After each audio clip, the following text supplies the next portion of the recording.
ನಮಸ್ಕಾರ ಸ್ನೇಹಿತರೆ, ಒಬ್ಳು ಹುಡುಗಿ ಒಂದು ಘಟನೆಯ ಕಾರಣದಿಂದ ತನ್ನ ತಂಗಿಯಿಂದ ದೂರ ಆಗಿ 10 ವರ್ಷಗಳ ನಂತರ ತಂಗಿ ಎಲ್ಲಿದ್ದಾಳೆ ಅಂತ ಗೊತ್ತಾಗೋ ಸಂದರ್ಭ ಬರುತ್ತೆ. ಅವಳು ಒಂದು ಹೈ ಸೆಕ್ಯೂರಿಟಿ ಇರೋ ಬಿಲ್ಡಿಂಗ್ ಅಲ್ಲಿ ಲಾಕ್ ಆಗಿದ್ದಾಳೆ ಅಂತ ಗೊತ್ತಾಗಿ ತನ್ನ ತಂಗಿಯನ್ನ ಕಾಪಾಡೋಕೆ ಬಂದಾಗ ಈ ಬಿಲ್ಡಿಂಗ್ ಅಲ್ಲಿ ಡೀಮನ್ ನ ಪೂಜಿಸೋ ಕಲ್ಟ್ ಮೆಂಬರ್ಸ್ ಇರ್ತಾರೆ. ಇವರ ಜಾಲಕ್ಕೆ ಸಿಲುಕಿದ ಈ ಹುಡುಗಿ ತನ್ನ ತಂಗಿಯನ್ನ ಕಾಪಾಡೋಕೆ ಏನೆಲ್ಲ ಮಾಡ್ತಾಳೆ, ಕಾಪಾಡೋಕೆ ಆಗುತ್ತಾ ಇಲ್ವಾ, ಕಲ್ಟ್ ಅವರು ಸೀಕ್ರೆಟ್ ಆಗಿ ಈ ಬಿಲ್ಡಿಂಗ್ ಅಲ್ಲಿ ಏನೆಲ್ಲ ಮಾಡ್ತಿದ್ದಾರೆ ಅನ್ನೋದನ್ನ ದೇ ವಿಲ್ ಕಿಲ್ ಯು ಅನ್ನೋ ಮೂವಿಯ ಸ್ಟೋರಿಯಲ್ಲಿ ನೋಡೋಣ. ವಿಡಿಯೋಲಿ ಮುಂದೆ ಹೋಗೋಕ್ಕೂ ಮುಂಚೆ ಚಾನಲ್ಗೆ ಜಾಯ್ನ್ ಆಗಿ ಮೆಂಬರ್ಸ್ ಆಗಿರೋ ಚೇತನ್, ಪ್ರದೀಪ್, ಮೋಹಿಕ್, ಅವಿನಾಶ್, ಶ್ವೇತಾ, ಭಾರ್ಗವಿ ಮತ್ತೆ ಹರ್ಷಿವ್ ಎಲ್ಲರಿಗೂ ತುಂಬಾನೇ ಥ್ಯಾಂಕ್ಸ್. ಈ ಮೂವಿಯ ಸ್ಟಾರ್ಟಿಂಗ್ ಅಲ್ಲಿ ಏಷ್ಯಾ ಮತ್ತೆ ಅವಳ ತಂಗಿ ಮರಿಯಾನ ತೋರಿಸ್ತಾರೆ. ಇಬ್ರು ಒಂದು ಸ್ಟೋರ್ ಒಳಗೆ ಗೊಂಬೆಗಳನ್ನ ಒಂದು ಫ್ಯಾಮಿಲಿಯ ರೀತಿ ಇಟ್ಟಿರೋದನ್ನ ನೋಡ್ತಾ ನಿಂತಿದ್ದಾರೆ. ನಮ್ ಫ್ಯಾಮಿಲಿ ಯಾಕೆ ಈ ತರ ಇಲ್ವಲ್ಲ ಅಂತ. ಯಾಕಂದ್ರೆ ಏಷ್ಯಾ ಮತ್ತೆ ಮರಿಯಾಳ ತಾಯಿ ಸಾವನ್ನಪ್ಪಿದ ನಂತರ ತಂದೆ ಸೈಕೋ ಆಗೋಗಿರ್ತಾನೆ. ಇವ್ರಿಗೆ ಯಾವಾಗ್ಲೂ ಹೊಡೆಯೋದು, ಹಿಂಸೆ ಕೊಡೋದು, ಮನೆಯ ಬೇಸ್ಮೆಂಟ್ ಗೆ ಹಾಕಿ ಲಾಕ್ ಮಾಡೋದು ಎಲ್ಲ ಮಾಡ್ತಿದ್ದ ಅಂತಾನೆ ಇಬ್ರು ತಪ್ಪಿಸ್ಕೊಂಡು ಮನೆ ಬಿಟ್ಟು ಓಡ್ ಬಂದಿದ್ದಾರೆ. ಇವರ ಪ್ಲಾನ್ ಇಲ್ಲಿಂದ ತುಂಬಾನೇ ದೂರದಲ್ಲಿ ಇರೋ ನ್ಯೂಯಾರ್ಕ್ ಗೆ ಹೋಗಿ ಅಲ್ಲೇ ಸೆಟಲ್ ಆದ್ರೆ ಆಯ್ತು. ಏಷ್ಯಾ ಸದ್ಯಕ್ಕೆ ಸಣ್ಣ ಪುಟ್ಟ ಕೆಲಸ ಹುಡ್ಕೊಂಡ್ರೆ ಹೇಗೋ ನೆಮ್ಮದಿಯಾಗಾದ್ರೂ ಇರ್ಬೋದು ಅನ್ನೋ ಆಸೆ ಇಡ್ಕೊಂಡು ಹೊರಟಿದ್ದಾರೆ. ಆಸೆ ಓಕೆ, ಆದ್ರೆ ನ್ಯೂಯಾರ್ಕ್ ವರ್ಗೂ ಹೋಗೋಕೆ ದುಡ್ಡು ಬೇಕಲ್ಲ, ಅದೇ ಸಮಸ್ಯೆ. ಇರೋ ಸ್ವಲ್ಪ ಹಣದಲ್ಲೇ ತಿನ್ನೋಕೆ ಏನಾದ್ರೂ ತಗೊಳ್ಳೋಣ ಅಂತ ಒಂದು ಸೂಪರ್ ಮಾರ್ಕೆಟ್ ಗೆ ಬರ್ತಾರೆ. ಮತ್ತೆ ಆ ಗೊಂಬೆಗಳ ಫ್ಯಾಮಿಲಿಯನ್ನ ಇವರಿಬ್ರು ನೋಡ್ಬೇಕಾದ್ರೆ ಸ್ಕ್ರೀನ್ ಮೇಲೆ when the poor give to the rich the devil laughs ಅಂತ ತೋರಿಸ್ತಾರೆ. ಬಡವರು ಶ್ರೀಮಂತರಿಗೆ ಕೊಟ್ಟಾಗ ಡೆವಿಲ್ ನಗಾಡ್ತಾನೆ ಅಂತ. ಇದು ಯಾವ ಅರ್ಥದಲ್ಲಿ ಹೇಳಿರೋದು ಅಂದ್ರೆ, ಬಡವರು ಟ್ಯಾಕ್ಸ್ ಕಟ್ಟೋದ್ರ ಮುಖಾಂತರ ಬೇಡದೇ ಇರೋ ವಸ್ತುಗಳನ್ನ ಕೊಂಡ್ಕೊಳ್ಳೋದ್ರ ಮುಖಾಂತರ ಬಡವರಾಗಿ ಇದ್ದು ಶ್ರೀಮಂತರನ್ನ ಇನ್ನೂ ಶ್ರೀಮಂತರನ್ನಾಗಿ ಮಾಡ್ತಿದ್ದಾರೆ ಅನ್ನೋ ಅರ್ಥದಲ್ಲಿ ಈ ಲೈನ್ ಹೇಳಿರೋದು. ಆದ್ರೆ ಮೂವಿಯಲ್ಲಿ ಬಡವರು ಶ್ರೀಮಂತರಿಗೋಸ್ಕರ ಏನೋ ಬೇರೆನೆ ಕೊಡ್ತಾ ಇದ್ದಾರೆ, ಏನು ಅಂತ ಇನ್ನ ಸ್ವಲ್ಪ ಹೊತ್ತಲ್ಲೇ ಗೊತ್ತಾಗುತ್ತೆ. ಸೊ ಏಷ್ಯಾ ಮತ್ತೆ ಮರಿಯಾ ಇಬ್ರು ಸೂಪರ್ ಮಾರ್ಕೆಟ್ ಗೆ ಬಂದು ಇರೋ ಸ್ವಲ್ಪ ದುಡ್ಡಲ್ಲಿ ಏನ್ ಬರುತ್ತೋ ಅದನ್ನ ತಗೋಬೇಕಾದ್ರೆ ಇವ್ರಪ್ಪ ಇಲ್ಲಿಗೇನೆ ಇವರನ್ನ ಹುಡ್ಕೊಂಡ್ ಬಂದಿದ್ದಾನೆ. ಅಕ್ಕ ತಂಗಿ ಇಬ್ರು ಇವನಿಗೆ ಕಾಣ್ದಂಗೆ ಬಚ್ಚಿಡ್ಕೊಂಡು ಎಸ್ಕೇಪ್ ಆಗ್ಬೇಕಾದ್ರೆ ಮರಿಯಾ ಸುಮ್ನೆ ಇಲ್ದಲೆ ಮೊದ್ಲು ಒಂದು ಚಾಕ್ಲೇಟ್ ಬಾಕ್ಸ್ ನ ಬ್ಯಾಗ್ ಒಳಗೆ ಎತ್ತಿಡ್ಕೊಂಡಿದ್ಲು. ಹಾಗಾಗಿ ಸೆಕ್ಯೂರಿಟಿ ಅಲಾರಂ ಹೊಡ್ಕೊಳ್ಳೋಕೆ ಶುರು ಆಯ್ತು. ಇವ್ರಪ್ಪ ನೋಡ್ತಿದ್ದಂಗೆ ಅಟ್ಟಾಡಿಸ್ಕೊಂಡ್ ಬರ್ತಾನೆ. ಸೂಪರ್ ಮಾರ್ಕೆಟ್ ಓನರ್ ಪೊಲೀಸ್ ಅವ್ರಿಗೆ ಕಾಲ್ ಮಾಡ್ದ. ಕಾರಲ್ಲಿ ಹೋಗ್ತಿರೋ ಒಬ್ಬ ವ್ಯಕ್ತಿ ಏಷ್ಯಾ ಮತ್ತೆ ಮರಿಯಾ ಮುಂದೆ ಬಂದು ಅಡ್ಡಕ್ಕೆ ಕಾರ್ ನಿಲ್ಸಿ ಇವರನ್ನ ತಡೆದ. ಅಲ್ಲ, ಯಾರೋ ಒಬ್ರು ಹೆಣ್ಣು ಮಕ್ಕಳನ್ನ ಅಟ್ಟಾಡಿಸ್ಕೊಂಡು ಹೋಗ್ತಾ ಇದಾರೆ ಅಂದ್ರೆ ಹೆಣ್ಣು ಮಕ್ಕಳನ್ನೇ ತಡೆದು ನಿಲ್ಲಿಸ್ತಾರ, ಏನ್ ತಲೆನೋ ಏನೋ. ಈಗ ಬೇರೆ ದಾರಿ ಇಲ್ದೆ ಏಷ್ಯಾ ತನ್ನ ಬ್ಯಾಗ್ ಅಲ್ಲಿ ಇಟ್ಕೊಂಡಿದ್ದ ಗನ್ ತೆಗೆದು ತಂದೆಗೆನೆ ಹೆದರಿಸ್ತಾಳೆ. ಆದ್ರೂ ಇವನು ಕೇಳದೆ ಹತ್ರ ಬಂದಾಗ ಶೂಟ್ ಮಾಡೇ ಬಿಟ್ಲು. ಸರಿಯಾದ ಸಮಯಕ್ಕೆ ಪೊಲೀಸ್ ಅವ್ರು ಬಂದ್ರು. ಏಷ್ಯಾಗೆ ಏನ್ ಮಾಡ್ಬೇಕು ಅಂತ ಕೈ ಕಾಲಾಡಲ್ಲ, ಎಲ್ಲಿ ಅರೆಸ್ಟ್ ಮಾಡ್ಬಿಡ್ತಾರೋ ಅಂತ ಹೆದರ್ಕೊಂಡು ತಂಗಿನೂ ಇಲ್ಲೇ ಬಿಟ್ಟು ಓಡೋಕೆ ಶುರು ಮಾಡ್ತಾಳೆ. ಅದೇ ಮರಿಯಾನ ಪೊಲೀಸ್ ಅವರು ಹಿಡ್ಕೊಂತಾರೆ. ಸೊ ಇದೆಲ್ಲ ಆಗಿ 10 ವರ್ಷಗಳ ನಂತರ ನ್ಯೂಯಾರ್ಕ್ ಸಿಟಿಯಲ್ಲಿ ಏಷ್ಯಾ ದ ವರ್ಜಿಲ್ ಅನ್ನೋ ಬಿಲ್ಡಿಂಗ್ ಹತ್ರ ಬಂದಿದ್ದಾಳೆ ಕೆಲ್ಸಕ್ಕೆ ಸೇರ್ಕೊಳ್ಳೋಕೆ. ಏನ್ ಕೆಲಸ ಅಂದ್ರೆ ಹೌಸ್ ಕೀಪರ್ ಅಥವಾ ಸೇವಕಿಯ ಕೆಲಸ. ಈ ಬಿಲ್ಡಿಂಗ್ ನ ಮೇನ್ ಡೋರ್ ಹತ್ರನೇ ತುಂಬಾನೇ ಡೆವಿಲ್ ಅಥವಾ ಸೇಟನ್ ಗೆ ಸಂಬಂಧಿಸಿದ ದೃಶ್ಯಗಳನ್ನ ನೋಡ್ತಾಳೆ. ಬಿಲ್ಡಿಂಗ್ ಮೇಲೂ ಪೆಂಟಾಗ್ರಾಮ್ ನ ಸಿಂಬಲ್ ಇದೆ. ಸ್ನೇಹಿತರೆ, ನಮ್ ತರ ಏಷ್ಯಾ ಕೂಡ ಹಾರರ್ ಮೂವೀಸ್ ನ ಜಾಸ್ತಿ ನೋಡಿದಿದ್ರೆ ತಕ್ಷಣ ಲಗೇಜ್ ಎತ್ಕೊಂಡು ಮನೆಗೆ ಓಡ್ ಹೋಗ್ತಾ ಇದ್ಲು. ಆದ್ರೆ ಇವಳಿಗೆ ಇದೆಲ್ಲ ನೋಡಿ ಮುಂದೆ ಬರೋ ತೊಂದರೆಯ ಅರಿವಾಗಲ್ಲ. ಡೋರ್ ನ ಮೇಲ್ಭಾಗದಲ್ಲೇ ಸೇಟನ್ ಐಸಲ್ಲಿ ಸಿಗಾಕೊಂಡಿರೋ ದೃಶ್ಯವನ್ನ ನೋಡಿದ್ರೆ ನಿಮಿಗೂ ಏನಿದು ಅಂತ ನೆನ್ಪಿರ್ಬೋದು ಸ್ನೇಹಿತರೆ. ಡಾಂಟೆಸ್ ಇನ್ಫರ್ನೋ 9 ಸರ್ಕಲ್ಸ್ ಆಫ್ ಹೆಲ್ ಬಗ್ಗೆ ವಿಡಿಯೋ ಮಾಡಿದ್ದೆ. ಆ ವಿಡಿಯೋನ ನೋಡಿದ್ರೆ ಈ ದೃಶ್ಯ ಏನು ಅನ್ನೋದು ನಿಮ್ಗೆ ಆಲ್ರೆಡಿ ಗೊತ್ತಿರುತ್ತೆ. ಗೊತ್ತಿಲ್ಲ ಅಂದ್ರೆ ಏನಿದು ಅಂತ ಕೊನೆಯಲ್ಲಿ ಹೇಳ್ತೀನಿ ಸ್ನೇಹಿತರೆ. ಯಾಕಂದ್ರೆ ಈ ಮೂವಿಯನ್ನ ಡಾಂಟೆಸ್ ಇನ್ಫರ್ನೋ ಮತ್ತೆ ರೋಸ್ ಮೇರಿಸ್ ಬೇಬಿ ಮೂವಿಯಿಂದ ಇನ್ಸ್ಪೈರ್ ಆಗಿ ಮಾಡಿರೋದು. ಸೊ ಈಗ ಈ ಬಿಲ್ಡಿಂಗ್ ನ ಮ್ಯಾನೇಜರ್ ಲಿಲಿ ಬಂದು ಏಷ್ಯಾಡ ಐಡಿ ಕಾರ್ಡ್ ಎಲ್ಲ ಇಸ್ಕೊಂಡು ನೋಡಿ ಒಳಗೆ ಕರ್ಕೊಂಡ್ ಬರ್ತಾಳೆ. ಆದ್ರೆ ಈಗ ನಮ್ಗೆ ಗೊತ್ತಾಗುತ್ತೆ ಏಷ್ಯಾ ಇಲ್ಲಿಂದ ಓಡ್ ಹೋಗೋಕೆ ಬಂದಿಲ್ಲ, ಯಾವುದೋ ಉದ್ದೇಶ ಇಟ್ಕೊಂಡೇ ಬಂದಿದ್ದಾಳೆ. ಯಾಕಂದ್ರೆ ಈಸಬೆಲ್ ಅನ್ನೋ ಹುಡುಗಿಯ ಹೆಸರಲ್ಲಿ ನಕಲಿ ಐಡಿ ಕಾರ್ಡ್ ಮಾಡಿಸ್ಕೊಂಡು ಬಂದಿದ್ದಾಳೆ. ಒಳಗೆ ಬರ್ತಿದ್ದಂಗೆ ಡೋರ್ ಗಳಿಗೆ ಇರೋ ಲಾಕ್ ನ ನೋಡಿ ಏಷ್ಯಾಗೆ ಇದೇನ್ ಡೋರ್ ಲಾಕ ಇಲ್ಲ ಬ್ಯಾಂಕ್ ಗಳಲ್ಲಿ ಇರೋ ಲಾಕರ್ ನ ಲಾಕ ಅಂತ ಗೊತ್ತಾಗಲ್ಲ. ಬಾಂಬ್ ಹಾಕಿ ಬ್ಲಾಸ್ಟ್ ಮಾಡಿದ್ರು ಓಪನ್ ಆಗ್ಬಾರ್ದು, ಆ ರೀತಿ ಭದ್ರವಾಗಿ ಲಾಕ್ ಮಾಡಿದ್ದಾರೆ. ಓಪನ್ ಆಗೋಕೆ ಕೀ ಅಲ್ಲ ಆಕ್ಸೆಸ್ ಕಾರ್ಡ್ ಬೇಕು. ಅಂದ್ರೆ ಎಲ್ಲರೂ ಇಲ್ಲಿಂದ ತಮಗೆ ಇಷ್ಟ ಬಂದಂಗೆ ಹೊರಗೆ ಹೋಗೋದು, ಒಳಗೆ ಬರೋದು ಎಲ್ಲ ಮಾಡೋಕ್ಕಾಗಲ್ಲ. ಈ ಆಕ್ಸೆಸ್ ಕಾರ್ಡ್ ಇರೋರು ಮಾತ್ರ ಡೋರ್ ನ ಓಪನ್ ಮಾಡೋಕೆ ಸಾಧ್ಯ. ಈ ವರ್ಜಿಲ್ ಬಿಲ್ಡಿಂಗ್ ನ 1923ರಲ್ಲಿ ಕಟ್ಟಿರೋದು, ಸುಮಾರು 100 ವರ್ಷಗಳ ಹಿಂದೆ. ಆಗ ಈ ಜಾಗದಲ್ಲಿ ತುಂಬಾನೇ ಜನ ಕ್ರಿಮಿನಲ್ಸ್ ವಾಸವಾಗಿದ್ರು. ದಿನ ಒಬ್ಬೊಬ್ರು ನಾಪತ್ತೆ ಆಗ್ತಾ ಇದ್ರು. ಹೇಳೋರು ಕೇಳೋರು ಯಾರು ಇರ್ಲಿಲ್ಲ. ಹಾಗಾಗಿ ದ ವರ್ಜಿಲ್ ಬಿಲ್ಡಿಂಗ್ ನ ಸೆಕ್ಯೂರಿಟಿ ಫುಲ್ ಟೈಟ್ ಇದೆ ಅಂತ ಹೇಳ್ತಾಳೆ ಮ್ಯಾನೇಜರ್ ಲಿಲಿ. ಈ ಬಿಲ್ಡಿಂಗ್ ಅಲ್ಲಿ ಕೇವಲ ಶ್ರೀಮಂತರು ಮಾತ್ರ ವಾಸವಾಗಿರೋದು. ಇಲ್ಲೇ ಶಾರನ್ ಅನ್ನೋ ಒಂದು ದೊಡ್ಡ ಕಾಸ್ಮೆಟಿಕ್ಸ್ ಕಂಪನಿಯ ಓನರ್ ಕೂಡ ಇದ್ದಾಳೆ. ಇವಳು ಯಾಕೋ ಏಷ್ಯಾಗೆ ಸ್ವಲ್ಪ ಎಕ್ಸ್ಟ್ರಾ ಕೇರ್ ತೋರಿಸ್ತಾ ಇದ್ದಾಳೆ. ಮಳೆಯಲ್ಲಿ ನೆನ್ಕೊಂಡ್ ಬಂದಿದ್ದಾಳೆ ಅಂತ ಜಾಕೆಟ್ ಕೊಟ್ಟು ಇದೇ ನಮ್ಮ ನಿನ್ ಕಣ್ಮೇಲೆ ಗಾಯ ಆಗಿದೆ, ಹೇಗಾಯ್ತು ಅಂತ ಕೇಳಿದಾಗ ಸ್ನಾನ ಮಾಡ್ಬೇಕಾದ್ರೆ ಬಿದ್ದೆ ಅಂತಾಳೆ. ಇದು ಸುಳ್ಳು ಅಂತ ಶಾರನ್ಗೂ ಗೊತ್ತಾಯ್ತು. ಆದ್ರೂ ಏನು ಹೇಳೋಕ್ ಹೋಗಲ್ಲ. ಲಿಲಿ ಇವಳನ್ನ ಫಸ್ಟ್ ಫ್ಲೋರ್ ಗೆ ಕರ್ಕೊಂಡ್ ಬರ್ತಾಳೆ. ಮಾಡ್ತಾಳೆ, ಎಲ್ಲಾ ಸರ್ವಿಸ್ ಸ್ಟಾಫ್ ಇಲ್ಲೇ ವಾಸವಾಗಿರೋದು. ಇವರ ಜೀವನದಲ್ಲಿ ಒಂದಲ್ಲ ಒಂದು ರೀತಿ ಕಷ್ಟ ಇತ್ತು ಅಂತಾನೆ ಇಲ್ಲಿಗೆ ಕೆಲಸ ಹುಡ್ಕೊಂಡ್ ಬಂದಿರ್ತಾರೆ. ಕೆಲವರಿಗೆ ಮನೆ ಕೂಡ ಇರಲ್ಲ, ಆದ್ರೆ ಇಲ್ಲಿ ಎಲ್ಲರಿಗೂ ಇರೋಕೆ ಮನೆ, ಒಳ್ಳೆ ಸಂಬಳ ಎಲ್ಲ ಕೊಟ್ಟಿದ್ದಾರೆ. ಒಂದು ಮನೆಯಲ್ಲಿ ಒಂದಷ್ಟು ಜನ ಕೆಲಸದವರು ಸೇರ್ಕೊಂಡು ಸೆಲೆಬ್ರೇಟ್ ಮಾಡ್ತಿರೋದು ನೋಡಿ ಏನಕ್ಕೆ ಇವರೆಲ್ಲ ಸೆಲೆಬ್ರೇಟ್ ಮಾಡ್ತಾ ಇದಾರೆ ಅಂತ ಏಷ್ಯಾ ಲಿಲಿಗೆ ಕೇಳಿದಾಗ, ಇವರಲ್ಲಿ ಒಬ್ಳು ಹುಡುಗಿಗೆ ಇವತ್ತು ಬಹುಮಾನ ಕೊಡೋದಿದೆ, ತುಂಬಾನೇ ಕಷ್ಟಪಟ್ಟು ಈ ಜಾಗದಲ್ಲಿ ಕೆಲಸ ಮಾಡ್ತಿರೋದ್ರಿಂದ ಇದೊಂದು ಸಣ್ಣ ಸಂಪ್ರದಾಯ ಅಂತಾಳೆ ಲಿಲಿ. ಒಂದು ಖಾಲಿ ಇರೋ ಮನೆ ಹತ್ರ ಲಿಲಿ ಇವಳನ್ನ ಕರ್ಕೊಂಡ್ ಬಂದು ಡೋರ್ ಓಪನ್ ಮಾಡೋ ಅಷ್ಟ್ರಲ್ಲೇ ಒಳಗಿಂದ ಲಿಲಿಯ ಗಂಡ ರೇ ಹೊರಗೆ ಬರ್ತಾನೆ. ನನ್ ಗಂಡ ಕುಡಿದು ಬೇರೆಯವ್ರನ್ನ ಹೆದರ್ಸೋಕೆ ರೂಮ್ ಅಲ್ಲಿ ಏನಾದ್ರೂ ಬಚ್ಚಿಟ್ಟಿರ್ತಾನೆ, ಅಕಸ್ಮಾತ್ ಏನಾದ್ರೂ ಸಿಕ್ಕಿದ್ರೆ ತಲೆ ಕೆಡ್ಸ್ಕೋಬೇಡ ಆಯ್ತಾ ಅಂತ ಹೇಳಿ ಲಿಲಿ ಕೂಡ ಮನೆಯೆಲ್ಲ ಹುಡ್ಕಾಡಿ ಏನು ಸಿಗದೆ ಇದ್ದಾಗ ಇಲ್ಲಿಂದ ಹೊರಡ್ತಾಳೆ. ಏಷ್ಯಾ ಬ್ಯಾಗ್ ನ ಕಬೋರ್ಡ್ ಒಳಗೆ ಬಿಸಾಕಿ ಮೊದ್ಲು ಸ್ನಾನ ಮಾಡೋಕೆ ಬಂದಾಗ ಬಿಸಿ ನೀರಿನ ಹಬೆ ಕನ್ನಡಿಯ ಮೇಲೆ ಬಿದ್ದಾಗ ದೇ ವಿಲ್ ಕಿಲ್ ಯು ಅಂತ ಬರ್ದಿರೋದು ನಾವು ನೋಡ್ತೀವಿ. ಇವಳು ಸ್ನಾನ ಮಾಡ್ಕೊಂಡ್ ಬಂದು ನೋಡೋ ಅಷ್ಟ್ರಲ್ಲಿ ಎಲ್ಲ ನೀರಾಗೋಗಿರುತ್ತೆ. ಲಿಲಿಯಾ ಗಂಡ ರೇ ಇದನ್ನ ಸೋಪಲ್ಲೋ ಅಥವಾ ಯಾವ್ದೋ ಕ್ಲೀನರ್ ಅಲ್ಲೋ ಬರ್ದಿರ್ತಾನೆ. ಇವಳಿಗೆ ಒಂದು ವಾರ್ನಿಂಗ್ ಆಗಿತ್ತು ಇದು, ಆದ್ರೆ ವಾರ್ನಿಂಗ್ ನ ಮಿಸ್ ಮಾಡ್ಕೊಂಡ್ಲು. ಸ್ವಲ್ಪ ರೆಸ್ಟ್ ಮಾಡೋಣ ಅಂತ ಬಂದ್ರೆ ಮನೆ ಒಳಗೆ ಯಾರೋ ಇರೋ ಹಾಗೆ ಶಬ್ದ ಬರ್ತಾ ಇದೆ. ಎಲ್ಲಿಂದ ಅಂದ್ರೆ ಏರ್ ವೆಂಟ್ಸ್ ಇಂದ. ಒಳಗೆ ಏನಾದ್ರೂ ಇದೆಯಾ ಅಂತ ಲೈಟರ್ ನ ಬೆಳಕಲ್ಲಿ ನೋಡ್ಬೇಕಾದ್ರೆ ಯಾರ್ದೋ ಕಣ್ಣು ಕಾಣಿಸುತ್ತೆ. ಹೆದರ್ಕೊಂಡು ಕೆಳಗೆ ಬೀಳ್ತಾಳೆ ಏಷ್ಯಾ. ಈಗ ಹೊರಗೆ ಯಾರೋ ಮಹಿಳೆ ನಗಾಡ್ತಿರೋ ಹಾಗೆ ಶಬ್ದ ಆಗ್ತಿದೆ ಅಂತ ಹೊರಗೆ ಬಂದಾಗ ಇದ್ದಕ್ಕಿದ್ದಂಗೆ ಲೈಟ್ಸ್ ಎಲ್ಲ ತಂತಾನೆ ಆಫ್ ಆಗಿ ಆನ್ ಆದಾಗ ಹಿಂದೆ ದೂರದಲ್ಲಿ ಯಾರೋ ನಿಂತಿರ್ತಾರೆ. ಇವಳು ಹಿಂದಿರುಗಿ ನೋಡೋ ಅಷ್ಟ್ರಲ್ಲಿ ಅಲ್ಲಿಂದ ಎಸ್ಕೇಪ್ ಆದ್ರು. ಇದೇನ್ ನಡೀತಾ ಇದೆ ಅಂತ ಗೊತ್ತಾಗದೆ ಮನೆ ಒಳಗೆ ಬಂದು ಡೋರ್ ಲಾಕ್ ನ ಯಾರು ಓಪನ್ ಮಾಡಬಾರ್ದು ಅಂತ ಅಡ್ಡಕ್ಕೆ ಚೇರ್ ಇಟ್ಟು ಬೆಡ್ ಮೇಲೆ ಬಂದು ಕುತ್ಕೊಂತಾಳೆ. ವೆಂಟ್ಸ್ ಇಂದ ಯಾರಾದ್ರೂ ಬಂದ್ರೆ ಅಂತ ಕಾಯ್ಕೊಂಡ್ ಕೂತಿದ್ರು, ಯಾರು ಬರ್ದೇ ಇದ್ದಾಗ ನಿದ್ದೆ ಬಂತು ಅಂತ ಮಲ್ಕೊಂತಾಳೆ. ಸರಿಯಾಗಿ 3:17 ಯಾರೋ ಮನೆ ಒಳಗೆ ಬರೋಕೆ ಟ್ರೈ ಮಾಡ್ತಿದ್ದಾರೆ, ಆದ್ರೆ ಏಷ್ಯಾ ಚೇರ್ ಅಡ್ಡಕ್ಕೆ ಇಟ್ಟಿದ್ಲಲ್ಲ, ಹಾಗಾಗಿ ಲಾಕ್ ತೆಗಿಯೋಕೆ ಆಗ್ಲಿಲ್ಲ. ನಂತರ ಒಬ್ಬ ಫ್ರಿಡ್ಜ್ ನ ಸೈಡ್ ಗೆ ತಳ್ಳಿ ಒಳಗೆ ಬರ್ತಾನೆ. ಫ್ರಿಡ್ಜ್ ನ ಹಿಂದೆ ಗೋಡೆ ತೂತ ಮಾಡ್ಕೊಂಡಿದ್ದಾರೆ. ಈ ವ್ಯಕ್ತಿ ಹಂದಿಯ ಮುಖದ ರೀತಿ ಇರೋ ಮಾಸ್ಕ್ ಹಾಕೊಂಡಿದ್ದಾನೆ. ಏಷ್ಯಾನ ನೋಡಿ ಇವನು ಜೊಲ್ ಸುರಿಸ್ಬೇಕಾದ್ರೆ ಒಂದು ಹನಿ ಎಂಜಲು ಇವಳ ಮುಖದ ಮೇಲೆ ಬೀಳ್ತಿದ್ದಂಗೆ ಏಷ್ಯಾಗೆ ಎಚ್ಚರಿಕೆ ಆಯ್ತು. ಅದಕ್ಕೆ ಈ ಹಂದಿ ಮುಖದವನು ತಕ್ಷಣ ಕ್ಲೋರೋಫಾರ್ಮ್ ಇರೋ ಕರ್ಚೀಫ್ ನ ಮೂಗಿಗೆ ಇಟ್ಟು ಪ್ರಜ್ಞೆ ತಪ್ಸೋಕೆ ನೋಡ್ತಾನೆ. ಆದ್ರೆ ಏಷ್ಯಾ ಸುಮ್ನೆ ಕೂತಿರ್ತಾಳ, ಚೆನ್ನಾಗಿ ಫೈಟ್ ಮಾಡ್ತಾಳೆ. ಮತ್ತೆ ಅವನನ್ನ ಟೇಬಲ್ ಮೇಲೆ ಬೀಳಿಸಿದಾಗ ತಲೆಗೆ ಏಟಾಗಿ ಇವನೇ ಪ್ರಜ್ಞೆ ತಪ್ತಾನೆ. ಏಷ್ಯಾಗೂ ಪ್ರಜ್ಞೆ ತಪ್ಪೋ ಹಾಗೆ ಆಗ್ತಾ ಇರೋದಕ್ಕೆ ಟೇಬಲ್ ಲ್ಯಾಂಪ್ ವರ್ಗೂ ತೆಳ್ಕೊಂಡ್ ಬಂದು ಲ್ಯಾಂಪ್ ನ ವೈರ್ ಕಿತ್ತಾಕ್ತಿದ್ದಂಗೆ ಪ್ರಜ್ಞೆ ತಪ್ತಾಳೆ. ಈಗ ಒಬ್ಬೊಬ್ಬರಾಗೆ ಮನೆ ಒಳಗೆ ಬರ್ತಾರೆ. ವೆಂಟ್ಸ್ ಇಂದ ಒಬ್ಬ ಬಂದ, ಒಬ್ಳು ಹುಡುಗಿ ಫ್ರಿಡ್ಜ್ ಹಿಂದೆಯಿಂದ ಬಂದ್ಲು. ಇವರು ಹೋಗಿ ಡೋರ್ಗೆ ಅಡ್ಡ ಇಟ್ಟಿದ್ದ ಚೇರ್ ತೆಗ್ದಾಗ ಇಲ್ಲಿಂದ ಇಬ್ರು ಬರ್ತಾರೆ. ಎಲ್ಲರೂ ಹಂದಿ ಮುಖದ ಮಾಸ್ಕ್ ಹಾಕಿದ್ದಾರೆ, ಸ್ವಲ್ಪ ಡಿಸೈನ್ ಚೇಂಜ್ ಇದೆ ಅಷ್ಟೇ. ಈಗ ನಮ್ಗೆ ಶಾಕಿಂಗ್ ವಿಷಯ ಗೊತ್ತಾಗೋದೇನಂದ್ರೆ ಒಳಗೆ ಬಂದ ಆ ಹುಡುಗಿ ಬೇರೆ ಯಾರು ಅಲ್ಲ, ಏಷ್ಯಾಗೆ ತನ್ನ ಜಾಕೆಟ್ ಕೊಟ್ಟು ಕಷ್ಟ ಸುಖ ವಿಚಾರಿಸಿದ್ದ ಶಾರನ್. ಜೊಲ್ ಸುರ್ಸ್ಕೊಂಡ್ ಬಂದಿದ್ದ ಹಂದಿ ಮುಖದವನ ಹೆಸರು ಬಾಬ್ ಅಂತ, ಮತ್ತೊಬ್ಬ ವೆಂಟ್ಸ್ ಇಂದ ಬಂದವನ ಹೆಸರು ಕೆವಿನ್. ಸದ್ಯಕ್ಕೆ ಇವರ ಹೆಸರು ಸಾಕು. ಇನ್ನ ಈ ಬಿಲ್ಡಿಂಗ್ ಅಲ್ಲಿ ಇರೋ ತುಂಬಾನೇ ಶ್ರೀಮಂತ ವ್ಯಕ್ತಿಗಳು ಒಂದು ಕಲ್ಟ್ಗೆ ಸೇರಿದವ್ರು ಆಗಿದ್ದಾರೆ. ಶಾರನ್ ಏಷ್ಯಾಳ ಕಾಲಿಡ್ಕೊಂಡು ಎಳ್ಕೊಂಡು ಹೋಗೋಕೆ ನೋಡಿದಾಗ ಇವಳಿಗೆ ಪ್ರಜ್ಞೆ ಬಂತು. ಕೈಯಲ್ಲೇ ಇದ್ದ ಟೇಬಲ್ ಲ್ಯಾಂಪ್ ನ ವೈರ್ ನ ಬಾಯ್ಗಿಡ್ಕೊಂತಿದ್ದಂಗೆ ಇವಳಿಗೆ ಮಾತ್ರ ಅಲ್ಲ, ಇವಳ ಕಾಲಿಡ್ಕೊಂಡಿದ್ದ ಶಾರನ್ಗೂ ಕೂಡ ಕರೆಂಟ್ ಶಾಕ್ ಹೊಡೆಯುತ್ತೆ. ಇವಳು ಹಾರೋಗಿ ಟೇಬಲ್ ಮೇಲೆ ಬೀಳ್ತಾಳೆ. ಶಾಕ್ ಇಂದ ಪೂರ್ತಿ ಎಚ್ಚರಗೊಂಡಿರೋ ಏಷ್ಯಾ ಸೀದಾ ಕಬೋರ್ಡ್ ಒಳಗೆ ಹೋಗಿ ಡೋರ್ ಹಾಕೊಂಡು ಏನೋ ಮಾಡ್ತಾ ಇದ್ದಾಳೆ. ಶಾರನ್ ಟೇಬಲ್ ನ 4 ಕಾಲುಗಳನ್ನ ಮುರ್ಕೊಂಡ್ ಬಂದು 4 ಜನರ ಕೈಗೆ ಕೊಡ್ತಾಳೆ ಫೈಟ್ ಮಾಡೋಕೆ. ಬಾಬ್ಗೂ ಕೂಡ ಎಚ್ಚರಿಕೆ ಆಗಿದೆ. ಕೆವಿನ್ ಒಬ್ಳು ಹುಡುಗಿನ ಹಿಡ್ಕೊಳ್ಳೋಕೆ ಇಷ್ಟೊಂದೆಲ್ಲ ಬಿಲ್ಡಪ್ ಬೇಕಾ ಅಂತ ಕಬೋರ್ಡ್ ಡೋರ್ ನ ಓಪನ್ ಮಾಡ್ತಿದ್ದಂಗೆ ಕೆವಿನ್ ನ ತಲೆ ಕಟ್ಟಾಗಿ ಕೆಳಗೆ ಬಿತ್ತು. ಏಷ್ಯಾ ಕಬೋರ್ಡ್ ಗೆ ಹೋಗಿದ್ದು ಬಚ್ಚಿಡ್ಕೊಳ್ಳೋಕೆ ಅಲ್ಲ, ತನ್ನ ಬ್ಯಾಗ್ ಅಲ್ಲಿ ಇಲ್ಲಿಗೆ ಬಚ್ಚಿಡ್ಕೊಂಡ್ ಬಂದಿದ್ದ ವೆಪನ್ಸ್ ನ ತೆಗಿಯೋಕೆ. ಇವಳ ಬ್ಯಾಗ್ ಅಲ್ಲಿ ಬಟ್ಟೆಗಳಿಗಿಂತ ಜಾಸ್ತಿ ವೆಪನ್ಸ್ ಇದೆ. ಅದರಲ್ಲಿ ಒಂದು ಮಶೀಟಿ ಕತ್ತಿಯಿಂದ ಕೆವಿನ್ ನ ತಲೆ ಕಟ್ ಮಾಡಿದಾಳೆ. ಶಾರ್ಟ್ ಗನ್ ಕೂಡ ಇದೆ, ಇದರಿಂದ ಒಬ್ಬನಿಗೆ ಶೂಟ್ ಮಾಡಿ ಹಾರಿಸ್ತಾಳೆ. ಇನ್ಯಾರಿಗಾದ್ರೂ ಶೂಟ್ ಮಾಡೋ ಅಷ್ಟ್ರಲ್ಲೇ ಶಾರನ್ ಗನ್ ಗೆ ಕಾಲಿಂದ ಒದಿತಾಳೆ, ಅದು ಹೋಗಿ ದೂರ ಬಿತ್ತು.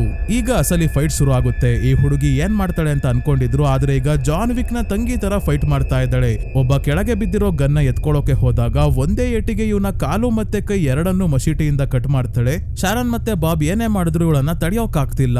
ಏಷ್ಯಾ ಮಂಚದ ಕೆಳಗೆ ಹೋಗಿ ಹಾಸಿಗೆನೆ ಎತ್ಕೊಂಡ್ ಬಂದು ಶಾರನ್ ಮತ್ತೆ ಬಾಬ್ ನ ಗೋಡೆಗೆ ಕಚ್ಚಿಸ್ಕೊಂಡು ಮೊದ್ಲು ಬಾಬ್ ನ ಮಶೀಟಿಯಿಂದ ಪಂಚರ್ ಮಾಡ್ತಾಳೆ. ಇಲ್ಲೇ ಗನ್ ಬಿದ್ದಿರೋದು ನೋಡಿ ಶಾರನ್ ಹಾಸಿಗೆ ಒಳಗಿಂದಾನೇ ಏಷ್ಯಾ ಮೇಲೆ ಶೂಟ್ ಮಾಡ್ತಾಳೆ. ಹೇಗೋ ಬುಲೆಟ್ ಏಷ್ಯಾಗೆ ಬೀಳಲಿಲ್ಲ. ಶಾರ್ಟ್ ಗನ್ ಅಲ್ಲಿ ಇದ್ದ ಬುಲೆಟ್ ಕೂಡ ಖಾಲಿ ಆಯ್ತು. ಶಾರನ್ ಮತ್ತೆ ಏಷ್ಯಾ ಇಬ್ರು ಹೊಡೆದಾಡ್ಬೇಕಾದ್ರೆ ಸಾಯೋ ಅಷ್ಟ್ರಲ್ಲಿ ಕೊನೆ ಬಾರಿ ಟ್ರೈ ಮಾಡೋಣ ಅಂತ ಬಾಬ್ ಒಂದು ಚಾಕುನ ಏಷ್ಯಾ ಕಡೆ ಬಿಸಾಕ್ದ. ಆದ್ರೆ ಇವನ ಗುರಿ ಸರಿ ಇಲ್ಲ, ಚಾಕು ಶಾರನ್ಗೆ ಚುಚ್ಕೊಂತು.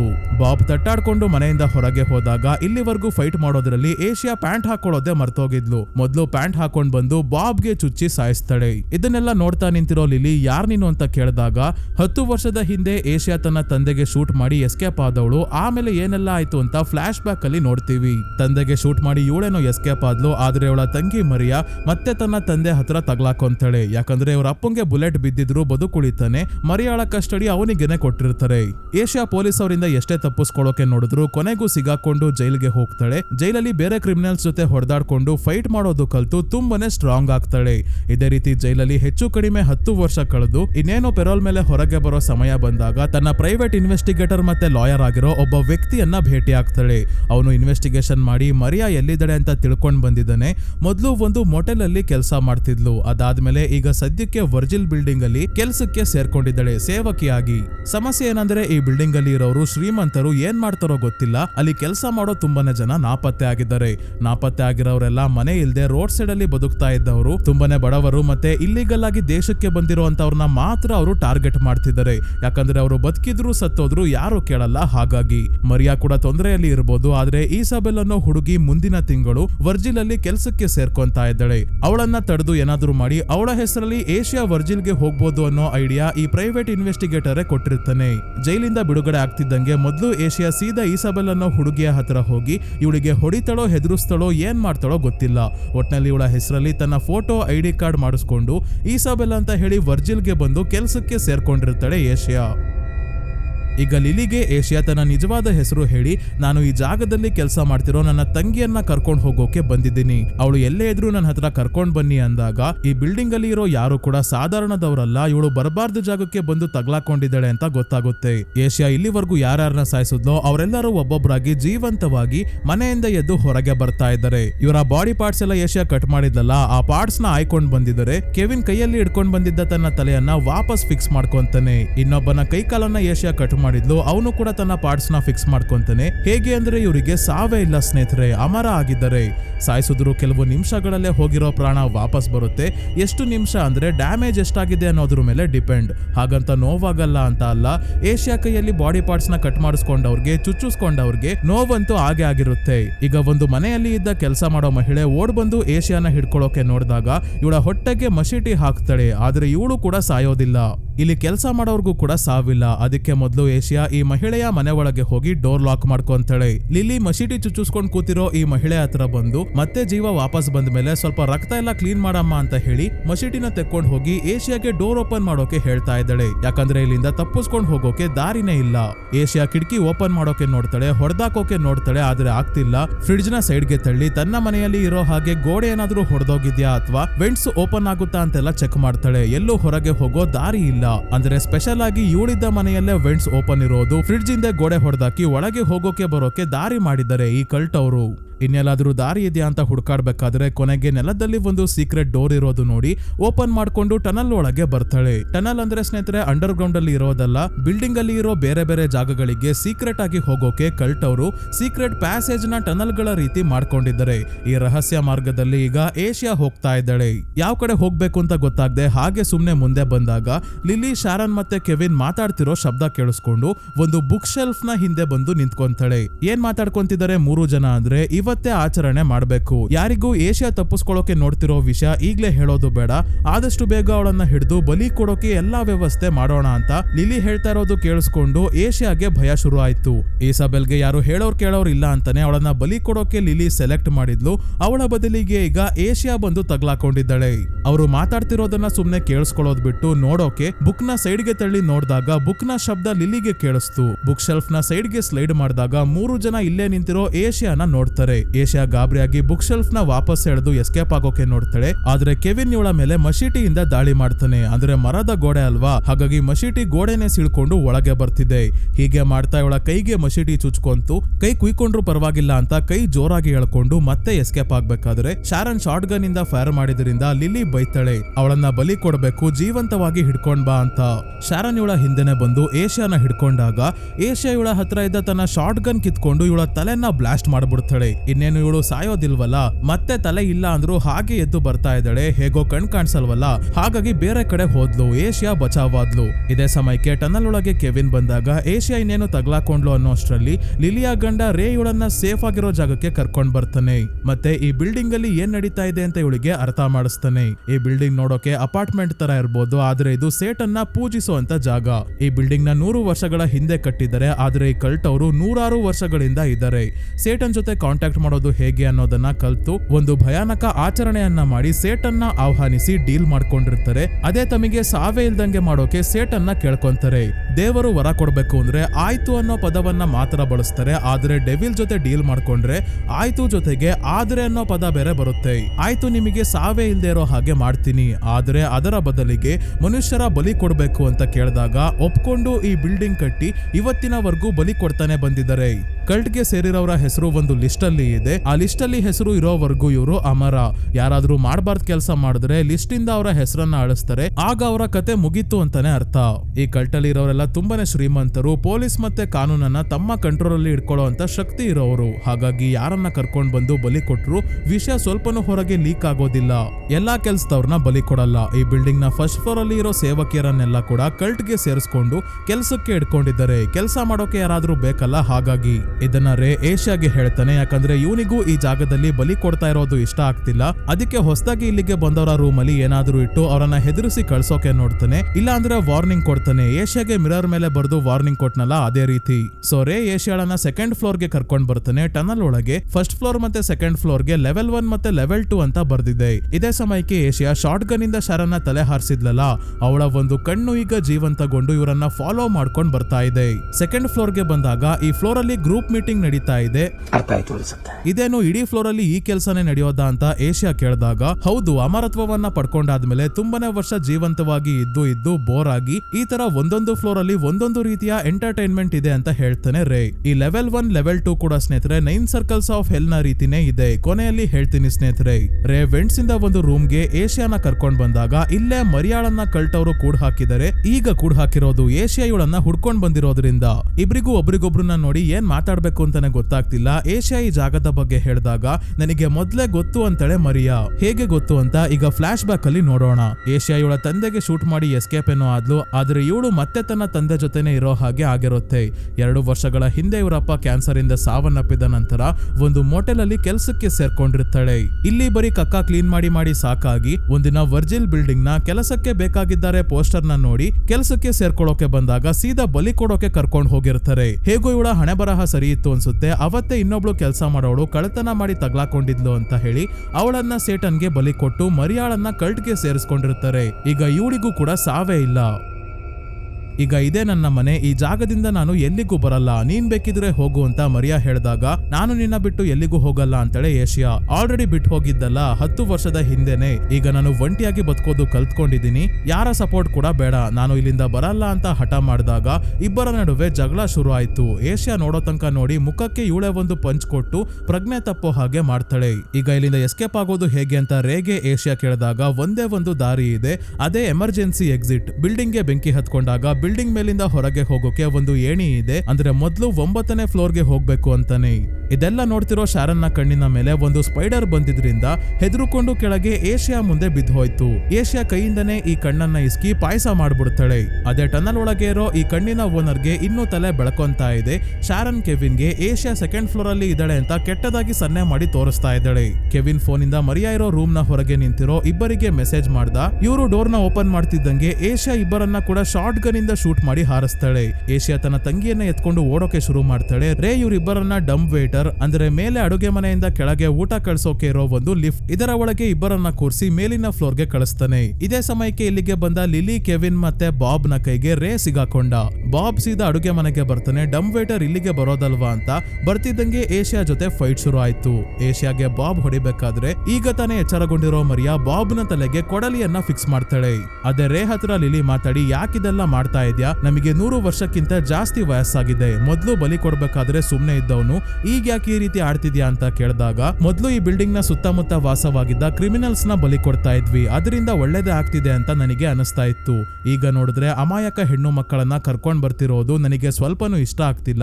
ಏನೋ ಜೀವನಕ್ಕೆ ಸ್ವಲ್ಪ ದುಡ್ಡಾಗ್ಬೋದು ಅಂತ ಆಸೆ ಇಡ್ಕೊಂಡು ಇಲ್ಲಿಗೆ ಬಂದವ್ರನ್ನ ಬಲಿ ಕೊಡೋದಾ ಅಂತ ಹೇಳಿದ್ರು. ಲಿಲಿ ಇವನ ಮಾತು ಕೇಳ್ತಿಲ್ಲ. ತಲೆ ಚಿಗುರೊಡಿತಾ ಇರೋ ಶಾರನ್ನ ರೇನ ನೋಡ್ಕೊಳ್ಳೋಕೆ ಬಿಟ್ಟು ಕೆವಿನ್ ಮತ್ತೆ ಲಿಲಿ ಹೋಗಿ ಮೈಕ್ ಅಲ್ಲಿ ಅನೌನ್ಸ್ ಮಾಡ್ತಾರೆ. ಏನಂತ, ನಾವು ಬಲಿ ಕೊಡ್ಬೇಕಾಗಿದ್ದ ಹುಡುಗಿ ಎಸ್ಕೇಪ್ ಆಗಿದ್ದಾಳೆ, ಎಲ್ಲರೂ ತಕ್ಷಣ ಅವಳನ್ನ ಹುಡ್ಕೋಕೆ ಶುರು ಮಾಡಿ ಅಂತ. ಎಲ್ಲರೂ ಕೈಗೆ ಸಿಕ್ಕ ವೆಪನ್ಸ್ ಎತ್ಕೊಂಡು ಏಷ್ಯಾನ ಹುಡ್ಕೋಕೆ ಶುರು ಮಾಡ್ತಾರೆ. ಅದೇ ಮರಿಯಾ ಏಷ್ಯಾಗೆ, ನೀನು ಇಲ್ಲಿಂದ ತಪ್ಪಿಸ್ಕೊ, ನಾನಂತೂ ಬರಲ್ಲ, ಅವರನ್ನ ಡಿಸ್ಟ್ರಾಕ್ಟ್ ಮಾಡ್ತೀನಿ ಅಂತ ಅಡುಗೆ ಮನೆಯಿಂದ ಡೈನಿಂಗ್ ಹಾಲ್ಗೆ ಬರ್ತಿದ್ದಂಗೆ ಕಲ್ಟ್ ಅವರು ಮರಿಯಾನ ಹಿಡ್ಕೊಂತಾರೆ. ಅವಳು ಕಿರ್ಚಾಡ್ತಿರೋ ಶಬ್ದ ಕೇಳಿಸ್ಕೊಂಡ ಏಷ್ಯಾ ಏನಾಯ್ತು ಅಂತ ಡೈನಿಂಗ್ ಹಾಲ್ಗೆ ಬಂದ್ರೆ ಇಲ್ಲಿ ಪೂರ್ತಿ ಕತ್ತಲೆ ಇದೆ. ಕಲ್ಟ್ ಅವರು ಕಪ್ಪು ಬಣ್ಣದ ಕೋಟ್ ಹಾಕಿರೋದ್ರಿಂದ ಸರಿಯಾಗಿ ಕಾಣ್ತಾ ಇಲ್ಲ. ಒಬ್ಬೊಬ್ಬರೇ ಬಂದು ಏಷ್ಯಾ ಮೇಲೆ ದಾಳಿ ಮಾಡ್ತಾ ಇದ್ದಾರೆ. ಇವಳು ಶಾರ್ಟ್ ಗನ್ ಇಂದ ಫೈರ್ ಮಾಡ್ತಿದ್ರು, ಯಾರಿಗೂ ಕೂಡ ಬುಲೆಟ್ ಬೀಳ್ತಿಲ್ಲ.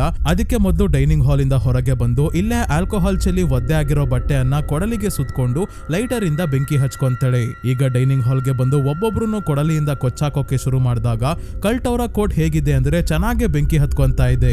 ಇದರಿಂದ ಡೈನಿಂಗ್ ಹಾಲ್ ಪೂರ್ತಿ ಬೆಳಕಾಯ್ತು. ಎಲ್ಲರನ್ನ ಕೊಲ್ಲೋಕೆ ಏಷ್ಯಾಗೆ ಈಸಿ ಆಯ್ತು. ಇವರೆಲ್ಲ ಸದ್ಯಕ್ಕೆ ಸತ್ತಿರ್ತಾರೆ ಅಷ್ಟೇನಾ, ಸ್ವಲ್ಪ ಹೊತ್ತಲ್ಲೇ ಎಲ್ಲ ಎದ್ದು ಬರ್ತಾರೆ. ಬೆಂಕಿ ಹತ್ಕೊಂಡಿರೋದ್ರಿಂದ ಆಟೋಮೆಟಿಕ್ ಸ್ಪ್ರಿಂಕ್ಲರ್ಸ್ ಆನ್ ಆಗಿ ಒಂದು ರೀತಿ ಮಳೆನೆ ಬರ್ತಾ ಇದೆ. ಏಷ್ಯಾ ಮರಿಯಾನ ಕಾಪಾಡೋಕೆ ಇಷ್ಟೆಲ್ಲ ಮಾಡ್ತಿರೋದು ನೋಡಿ ಮರಿಯಾ ಕೊನೆಗೂ ಇವಳ ಜೊತೆ ಎಸ್ಕೇಪ್ ಆಗೋಕೆ ಒಪ್ಕೊಂತಾಳೆ. ತಕ್ಷಣ ಇಬ್ರು ಸೀದಾ ಎಲಿವೇಟರ್ಗೆ ಬರ್ತಾರೆ. ಆದ್ರೆ ಎಲಿವೇಟರ್ ನ ಕಲ್ಟ್ ಅವರೇ ಆಫ್ ಮಾಡಿದರೆ ವರ್ಕ್ ಆಗ್ತಿಲ್ಲ. ಇಬ್ರು ಎಲಿವೇಟರ್ ಮೇಲೆ ಹತ್ತಿ ಎಲಿವೇಟರ್ ಶಾಫ್ಟ್ ಅಲ್ಲಿ ಇರೋ ಏಣಿಯ ಸಹಾಯದಿಂದ 9ನೇ ಫ್ಲೋರ್ಗೆ ಹೋಗ್ಬೇಕಾದ್ರೆ ಹಿಂದೆನೆ ಬಾಬ್ ಕೂಡ ಏಣಿ ಹತ್ತುತ್ತಾ ಇದ್ದಾನೆ. ಏಷ್ಯಾ ಮತ್ತೆ ಮರಿಯಾ ಕೊನೆಗೂ ಟಾಪ್ಗೆ ಬಂದ್ರು. ಆದ್ರೆ ಇಲ್ಲೇ ಒಬ್ಬ ಕಲ್ಟ್ ನ ಮೆಂಬರ್ ಏಷ್ಯಾನ ಹಿಡ್ಕೊಳ್ಳೋಕೆ ಹೋದಾಗ ಮರಿಯಾ ಇವನನ್ನ ಎಳೆದು ಕೆಳಗೆ ಬೀಳಿಸ್ಬಿಡ್ತಾಳೆ. ಇನ್ನೇನು ಇಲ್ಲಿಂದ ಎಸ್ಕೇಪ್ ಆಗ್ಬೋದು ಅಂತ ಇಬ್ರು 9ನೇ ಫ್ಲೋರ್ಗೆ ಬಂದ್ರೆ ಇಡೀ ಗ್ಯಾಂಗ್ಗೆ ಇಲ್ಲಿದೆ. ತಪ್ಪಿಸ್ಕೊಳ್ಳೋಕೆ ಯಾವುದೇ ಕಡೆಯಿಂದನೂ ದಾರಿ ಇಲ್ದಂಗಾಯ್ತು. ಅದಕ್ಕೆ ಏಷ್ಯಾ, ನಿಮಗೆ ನಾನಲ್ವಾ ಬೇಕಾಗಿರೋದು, ಮರಿಯಾಳನ್ನ ಇಲ್ಲಿಂದ ಹೋಗೋಕೆ ಬಿಡ್ಲಿಲ್ಲ ಅಂದ್ರೆ ನಾನು ಮೇಲಿಂದ ಕೆಳಗೆ ಹಾರಿ ಸಾಯ್ತೀನಿ, ಆಗ ಬಲಿ ಕೊಡೋಕೆ ಆಗಲ್ಲ ಅಂತ ಹೇಳ್ತಿದ್ದಾಳೆ.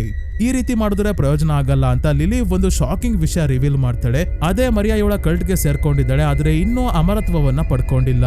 ಇಲ್ಲಿ ಒಬ್ರು ಅಮರತ್ವವನ್ನ ಪಡ್ಕೋಬೇಕು ಅಂದ್ರೆ ಒಬ್ಬರ ಬಲಿ ಕೊಡ್ಬೇಕು. ಮರಿಯಾ ಅಮರ ಆಗೋಕೆ ಇವಳಿಗೆನೆ ಒಬ್ಬಳನ್ನ ಬಲಿ ಕೊಡೋಕೆ ಸೆಲೆಕ್ಟ್ ಮಾಡೋದಕ್ಕೆ ಹೇಳಿದಾಗ ತನ್ನ ಜೊತೆ ಮೋಟೆಲ್ ಅಲ್ಲಿ ಕೆಲಸ ಮಾಡ್ತಿದ್ದ ಈಸಾಬೆಲ್ ನ ಸೆಲೆಕ್ಟ್ ಮಾಡಿ ಲಿಲಿಯಾ ಮುಖಾಂತರ ಅವಳನ್ನ ಕೆಲ್ಸಕ್ಕೆ ಸೇರ್ಸ್ಕೊಳ್ಳೋಕೆ ನೋಡಿರ್ತಾಳೆ. ಆದ್ರೆ ಏನಾಯ್ತು ಅಂತ ನಮ್ಗೆ ಗೊತ್ತೇ ಇದೆ. ಈಸಾಬೆಲ್ ನ ಹೆಸರಲ್ಲಿ ಏಷ್ಯಾ ಇಲ್ಲಿಗೆ ಬಂದ್ಲು. ಏಷ್ಯಾ ಬರೋದನ್ನ ಮೊದ್ಲೇ ಮರಿಯಾ ನೋಡಿರ್ತಾಳೆ. ಏಷ್ಯಾ ಅವತ್ತು ಒಂದಷ್ಟು ಜನ ಸೇವಕಿಯರು ಸೆಲೆಬ್ರೇಟ್ ಮಾಡ್ತಾ ಇರೋದನ್ನ ನೋಡಿದ್ಲಲ್ಲ, ಆಗ ಮರಿಯಾ ಅದೇ ಮನೆಯಲ್ಲಿ ಇರ್ತಾಳೆ. ಕಾಣಿಸ್ಕೊಂಡಿರಲ್ಲ ಅಷ್ಟೇ, ಮರಿಯಾ ಕಲ್ಟ್ಗೆ ಸೇರ್ಕೊಂಡಿದ್ದಾಳೆ. ಇನ್ನೇನ್ ಇವತ್ ರಾತ್ರಿ ಬಲಿ ಕೊಟ್ಟು ಅಮರಳಾಗ್ತಾಳೆ ಅಂತ ಸೆಲೆಬ್ರೇಟ್ ಮಾಡ್ತಾ ಇದ್ರು. ಇನ್ನೊಂದು ವಿಷಯ ಏನಂದ್ರೆ ಸ್ನೇಹಿತರೆ, ಕಲ್ಟ್ಗೆ ಸೇರ್ಕೊಂಡಾದ್ಮೇಲೆ ಯಾರನ್ನಾದ್ರೂ ಬಲಿ ಕೊಡ್ಲೇಬೇಕು. ಮರಿಯಾ ಬಲಿ ಕೊಡ್ಲಿಲ್ಲ ಅಂದ್ರೆ ಸೇಟನ್ ಇವಳ ಬಲಿ ತಗೊಂತಾನೆ.